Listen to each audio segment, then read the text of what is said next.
Look, if you're joining right now and you're like, dude, I was expecting to see some Destiny gameplay. Cross, I am not entertained. Don't worry. I come bearing fruit. I promise. Today, guys, I want to actually watch a video that I've recently watched, which is arguably one of the best things I've ever watched, ever. And if you have not checked out this content creator, his name is Unscripted. I'm going to subscribe to him now. I've already hit the like button. Guys, please check out this content creator. It's hysterical. Let's watch this. Welcome to the opening night of Honest Conference. And for the first time ever, one of our industry's greatest creators, the director and executive producer of Bethesda Game Studios. That's right, Todd Howard, everybody. And Todd is here to give us an honest account of Starfield. Thank you, Jeff. This is my first Honest Conference, and I'm doing it because you said how great the crowd is here. So Todd, we love you, and this is a safe space. You can let the truth out now. Why did you want to make this game, Starfield? Why did you want to create a new world? We have dreamt of a game where we can truly break the creation engine in every aspect. Once you've all upgraded your PCs, you'll be able to explore thousands of barren planets where a real sense of loneliness will start setting in. I mean, we tried to do something new where you could explore with complete freedom in the galaxy. But something's wrong with the game, and I can't quite put my finger on it. It can't be all that bad, though, Todd. Well, crafting is worse, outposts are worse, companions will constantly moan at you, perks are worse, there's fewer gear slots. You know, I could go on and on. Can you imagine 16 times the loading screens, though? Yeah, I wish I could talk about the loading screens, and it's quite an experience, and I know everyone here is very excited to experience it soon. So, Todd, what bugs did you bring to HonestCon? Yeah, it's really cool. We've built a 300-person seat theater where we're constantly looping bugs from the game. And what's the experience like? Well, to be honest, it's a real nightmare. They're going to need to buckle up, and it's 2 hours they'll never get back. And I see a lot of things on the internet. I'm not sure that's real. Let's move on to Quest then. Could you?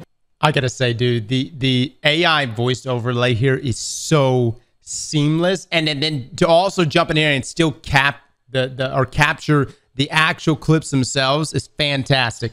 Could you give us an example of what that's like? Yeah, Jeff. As an example of a quest, you'll go to a star yard, talk to a lady, need to fetch a beverage, 10 loading screens later, and you've got a beverage. That's it. That's the only quest in that handcrafted location. Surely there must be some... Fucking Starfield, man! Look! This is literally... It was the most uncomfortable dialogue I have ever experienced in gaming. Was this right here, this soulless stare that is anything but human. All right. Lady, need to fetch a beverage, 10 loading screens later, and you've got a beverage. That's it. That's the only quest in that handcrafted location. Surely there must be some improvements to the creation engine. Hey, yeah. Just wait until you see what we've done with global illumination, bucket physics, artificial intelligence, character variation, and our brand new cutting-edge 2005 motion capture technology. Add to this, I honestly believe we have the worst UI in the world because, hey, you know, the modders will fix that. And after 100 hours in the game, I still have no idea where anything is in New Atlantis. I honestly have zero clue where my penthouse apartment is. And any Metacritic predictions for this, Todd? We're aiming for a controversial 7 out of 10. Yeah, it's such an awkward experience, you know, and hopefully a nail in the coffin for the creation engine. But Todd, well, you and your team have played such a pivotal role in game development and have created some of our fondest childhood memories. We'll still buy the game and chalk this all up to experience. And now at least we can look forward to Elder Scrolls 6. So thank you for all you've done for our industry, Todd. Everyone, Todd Howard. Thank you. Shout out to the chess club. Thanks so much, Todd. Really appreciate it. Honest Conference. All right, guys, that was that. I don't know how many other reviews he's done like this, or Honest Conference things, but this is fantastic. Again, content creators Unscripted. He really nails it. And I know it's like layered in humor, but you could skip we did an entire like 30-minute long review of Starfield, calling it Midfield. And at this point, I've talked so much shit about this game, but disregard that review. Just watch this and you will know exactly how the Starfield experience truly is. And I know I got some people in here that are like, no, Cross, Starfield's amazing. It changed my life. It's the best thing in gaming. It's the game of the year. But you know, I too have some opinions. I can't think of any off the top of my head, but I'm sure I carry some very terrible opinions with me, and that is a terrible opinion. Where is the Metacritic scores right now? All right, so Metacritic score for Starfield was 83. Okay, that's for critic reviews. And then users on average is 10,967 reviews here for 6.7. Where are the Steam reviews? Because this was the one that really sparked the debate, because everyone was like, no, people were buying the game and reviewing it, and then what they would do is turn around and actually refund the game but leave a bad review. Okay, all right. So Starfield, all reviews. Okay, mostly positive, 70,000 reviews. Recent reviews, though, 15,000 have been mixed. I think the main debate here for the bad reviews on Steam, there were a lot of people that are like, no, you can't. People are buying the game and then refunding the game. So essentially buy the game so they can review it, leave a bad review, and then refund the game. That got disproved because turns out your review doesn't even stay on the game if you refund. So like if I left a bad review and then I got a refund, it doesn't stay. So these are people that have, look here, 138 hours, but not recommended. 260 hours. I mean, this is a lot of time. 260 hours in the Starfield? How the fuck?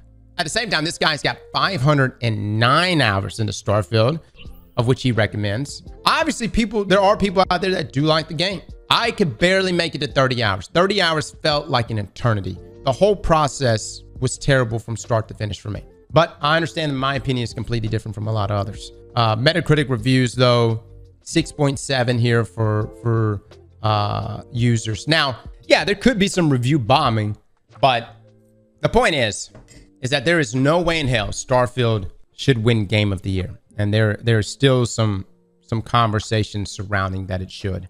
I do want to look at some of the critic reviews here. This is on August the 30th. Starfield is the most potent value proposition for Game Pass, being the killer app for the subscription service. It is also the best, most ambitious game in the Xbox Game Studio library to date. It would not be a stretch to say that this could be one of the most ambitious games ever made. Hold on, we got to continue this. And that it followed through with many of these goals with relatively low compromise. I would not trust any of these people that gave this game 100. Like, what in the Game Rant? Are you for real? 100? IGN Spain? Are you for real? I mean, that's a dead giveaway. Xbox Addict? Xbox in the name here. Xbox some more. Xbox. Of course they're going to give it high marks. 100 is beyond stretching. Let me scroll down on this. Hold on. Let's go down here.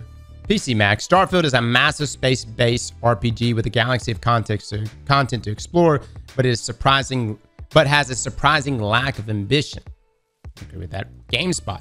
Starfield has its moments for sure. Satisfying gunplay makes combat exciting, especially when it's integrated into set pieces within its better, more captivating quest lines. And although limited in its conception of space exploration, there's a novelty in poking around the galaxy to see star systems up close and personal, and occasionally finding side content worth chasing.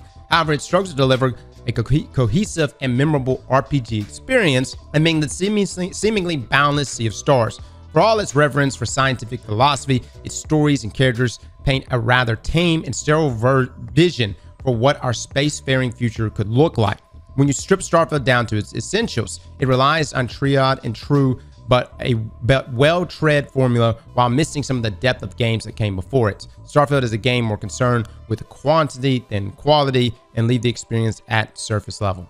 All right, man. Here's the thing. We have the Game Awards show coming up here soon, and I just don't want to see, and I'm not coming off, I know I'm probably coming off as just an outright Starfield hater, but if Starfield is in the conversation for Game of the Year, I don't know how it could be. Again, I still stand by what we said in our review. If Starfield somehow wins Game of the Year, chat, my stream is yours. I'll give you the credentials. My PC, I don't know. We'll raffle it off. I'm gonna find something else to do in my life. I can't. This is a reality I cannot accept. You're being too dramatic. These scores are too dramatic, dude. 100? Somebody actually signed this. That's dramatic. But here's the thing. I will say this. If I was and this is where I think the scores are a little skewed. As an Xbox player, I mean, when you think about the games you got this past year, like for instance, if you picked up Redfall, then yeah, Starfield is the best creation ever. you know, I mean, based on Redfall, you know, if you were to draw comparisons, right? But that's a terrible comparison. Slap that like button like your mama told you right.